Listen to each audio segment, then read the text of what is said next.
Hello dear my student, कैसे हो? चलिए आज की अपनी क्लास में क्या बताएंगे? जीव विज्ञान की प्रमुख शाखाएं हैं। Okay, you are concentrate of mind must be compulsory of the study. Okay, तो देखिए माय स्टूडेंट्स, जीव विज्ञान की प्रमुख शाखाएं मैं आपको यहाँ पर थोड़ा एक आउटलाइन इनके विचार बता रहा हूँ कि कौन कौन सी जो है इसकी मुख्य शाखाएं। वैसे तो आप जानते हैं कि जीव विज्ञान की इतनी ब्रांचेज हैं, लगभग 1000 ब्रांचेज हैं, लेकिन हमें कुछ ऐसी ब्रांचेज हैं जिनका ज्ञान होना 11th-12th क्लास के लिए मस्ट बी कंपल्सरी है। जैसे पहली आपकी ब्रांच है वो है आकारिकी। आकारिकी को अपन इंग्लिश में मॉर्फोलॉजी कहते हैं। अब देखिए बेटा, इसको मॉर्फोलॉजी क्यों कहते हैं, इसका मीनिंग समझें तब आप इसको डिफाइन कर पाएंगे। मॉर्फ मीन्स होता है बेटा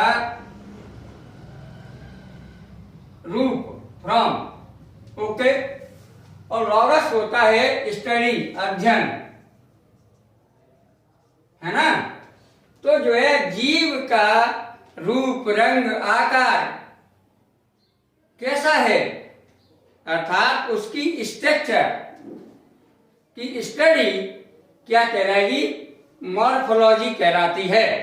यू आर क्लियर, है ना। अब ये morphology divided into 2 parts, external morphology and internal morphology.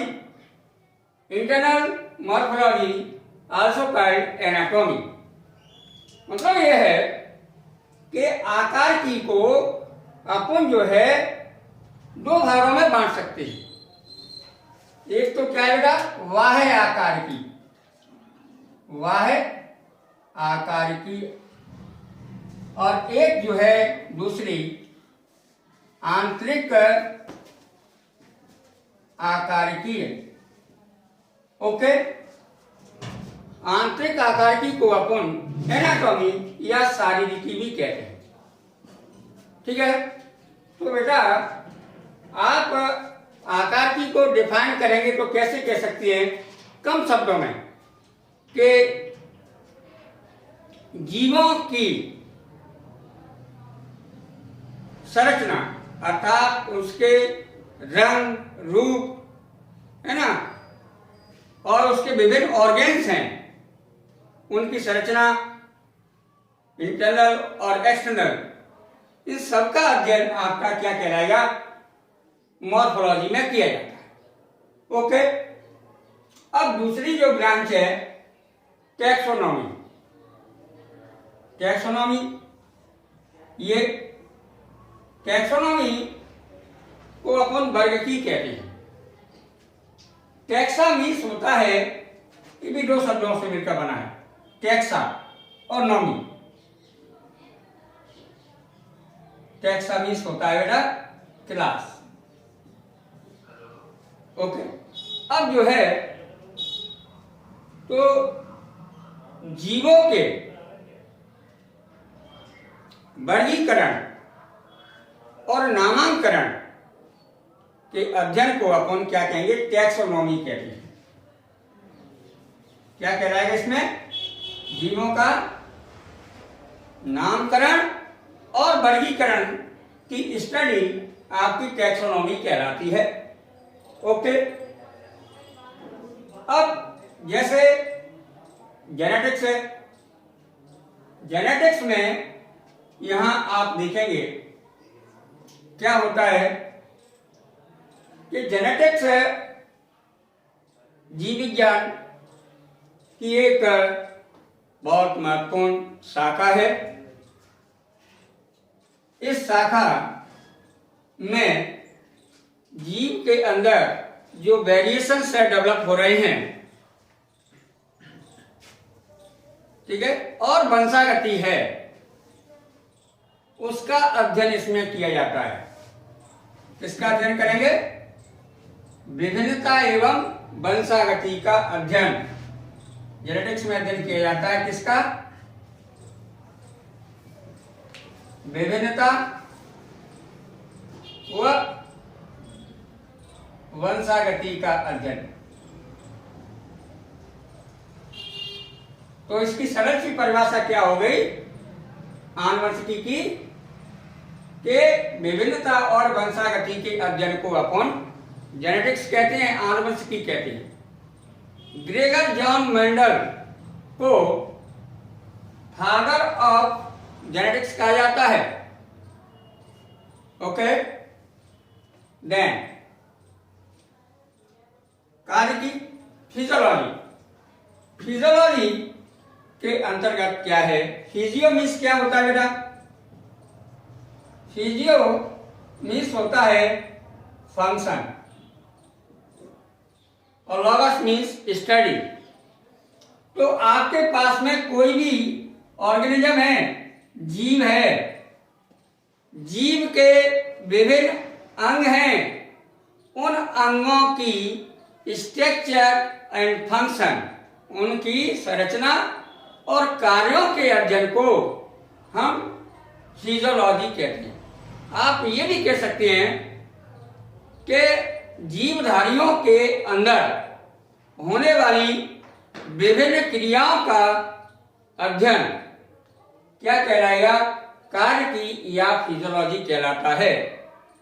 Okay, जैसे आपके अंदर श्वसन हो रहा है, पाचन हो रहा है, अवशोषण हो रहा है, ये सब जो रिएक्शंस हैं वाइटल, उनका अध्ययन फिजियोलॉजी कहलाएगा।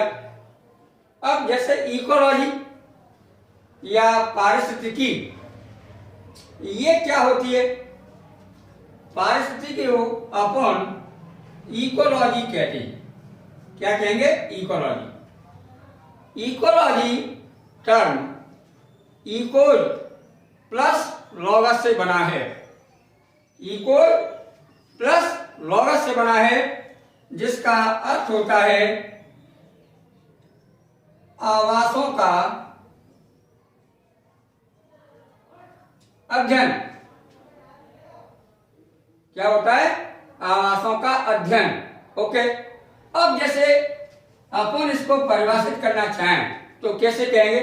यहां देखिए यह बोर्ड पे, ये एक ऑर्गेनिज्म है या अपन है, ठीक है, और ये क्या है? वातावरण है। ये आपका जीव है और ये क्या है? वातावरण, ठीक है। तो इन दोनों की आपस में क्या इंटर रिलेशनशिप है? क्या आपस में जीव की और वातावरण की पारस्परिक जो क्रिया हो रही है उसकी स्टडी आपकी पारिस्थितिकी या इकोलॉजी कहलाती है। Ecology term first time Ritter ने दिया, लेकिन अंडरस्ट हीकल को जो है अपन फादर ऑफ हैकल साहब को अपन इकोलॉजी का पिता कहते हैं, फादर ऑफ इकोलॉजी कहा जाता है। ओके, अब भ्रूण विज्ञान, भ्रूण विज्ञान को अपन एम्ब्रियोलॉजी कहते हैं। एम्ब्रियो मीन्स होता है भ्रूण और लॉगस मीन्स होता है अध्ययन। एम्ब्रियो मीन्स क्या होता है? भ्रूण, और लॉगस मीन्स स्टडी।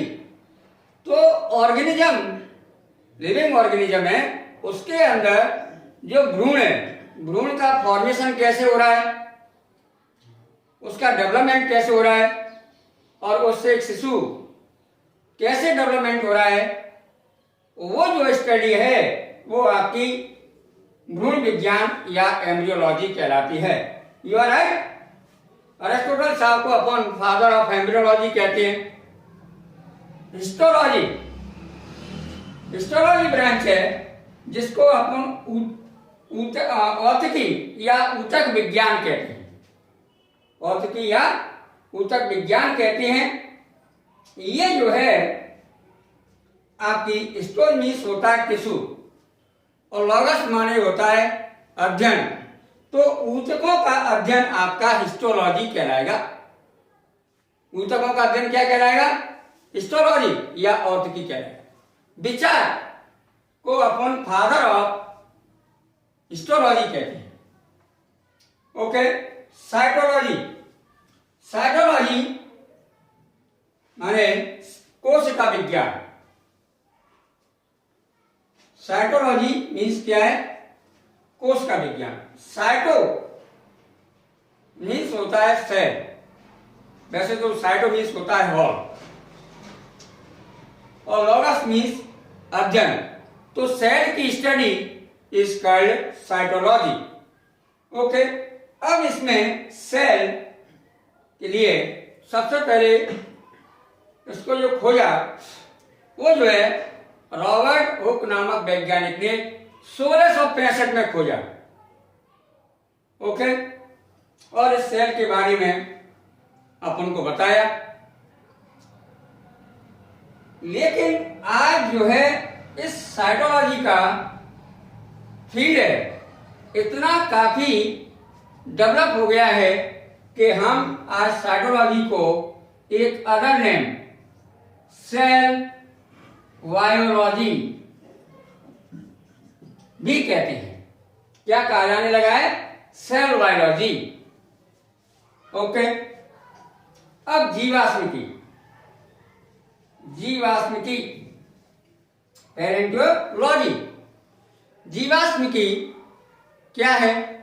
ये जीव विज्ञान की वह ब्रांच है जिसके अंदर जो है विभिन्न प्रकार के जीव हैं, जैसे चाहे प्लांट है चाहे एनिमल है, ठीक है, इनका कोई भी पार्ट है वो जो है फॉसिल्स के रूप में कन्वर्ट हो गया।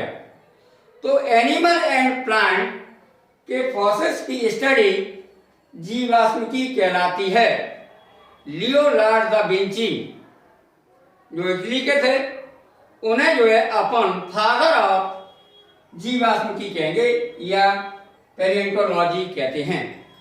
Next bacteriology, bacteria, study of bacteria, bacteriology. Bacteria को सबसे पहले जो है एंटोनी वॉन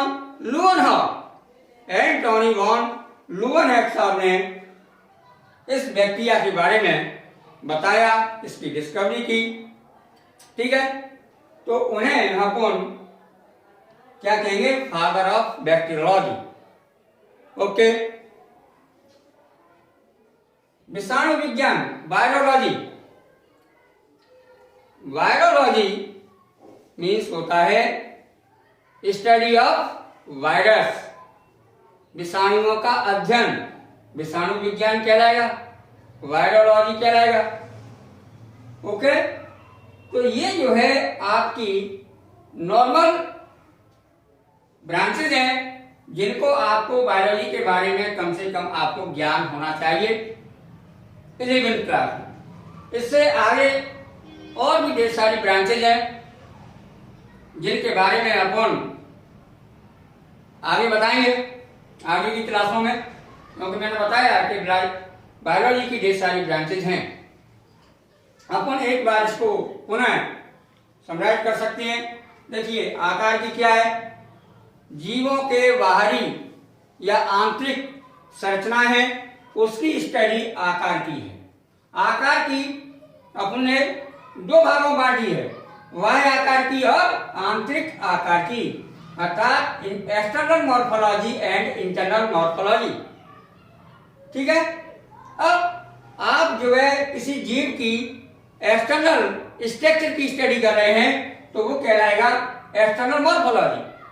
बट उस जीव की आप आंतरिक संरचना का अध्ययन कर रहे हैं कि अंदर से कैसी है, तो उसको कहेंगे अपन आंतरिक आकार की या एनाटॉमी। ओके, जेनेटिक्स मैंने बताया कि जेनेटिक्स क्या है कि विभिन्नता और वंशागति का अध्ययन आपका आनुवंशिकी या जेनेटिक्स कहलाता है। मतलब यह है कि एक ही पेरेंट हैं, उनके चिल्ड्रन हैं, बच्चे हैं, वे सब जो है आपस में एक दूसरे से भिन्न क्यों हैं, वो इनकी वंशागति कैसे हो रही है, माता पिता से लक्षण संतानों में कैसे जा रहे हैं, इन सब की स्टडी क्या कहलाएगी? आपकी आनुवंशिकी कहलाएगी। फिजियोलॉजी, जीवों के शरीर के विभिन्न अंग हैं, पार्ट्स हैं, उनके अंदर होने वाली विभिन्न वाइटल एक्टिविटीज हैं, जैविक क्रिया हैं, उनकी स्टडी आपकी फिजियोलॉजी कहलाएगी। इकोलॉजी, जीव और वातावरण के पारस्परिक संबंधों का अध्ययन इकोलॉजी कहलाता है। ओके। भ्रूण विज्ञान, आपका भ्रूण की स्टडी एम्ब्रियोलॉजी या भ्रूण विज्ञान कहलाएगा। Biochemistry, bio means living, chemistry means रसायन। तो जीव हैं, जीव के अंदर या जीवों के अंदर जो विभिन्न प्रकार के रसायन पाए जा रहे हैं, उन रसायनों का क्या इफेक्ट है, क्या कार्य है, उन सब की स्टडी आपकी बायोकेमिस्ट्री के अंतर्गत की जाती है। ठीक है। हिस्टोलॉजी, ऊतक, ऊतक की स्टडी आपकी क्या कहलाएगी? Histology, study of tissue, it is called histology. Cytology, कोशिका का अध्ययन या study of cell, it is called cytology. जीवाश्म की, जीवाश्मों का अध्ययन। जीवाणु विज्ञान या बैक्टीरियोलॉजी, जीवाणुओं का अध्ययन। वायरोलॉजी या विषाणु विज्ञान, विषाणुओं का अध्ययन। ओके, समझ में आया? ठीक है। कोई डाउट हो मुझे बताना। ठीक है स्टूडेंट, आज का ये टॉपिक है वो यहीं पर समाप्त होता है और अपन कल जो है नेक्स्ट वीडियो में नेक्स्ट टॉपिक के साथ आएंगे। ठीक है। आज जो है हमारी क्लास है यहीं पर समाप्त होती है। नेक्स्ट क्लास के साथ में अपन कल मिलेंगे। आप मेरे चैनल को सब्सक्राइब करें, बेल नोटिफिकेशन ऑन करें। Okay, thank you, bye bye.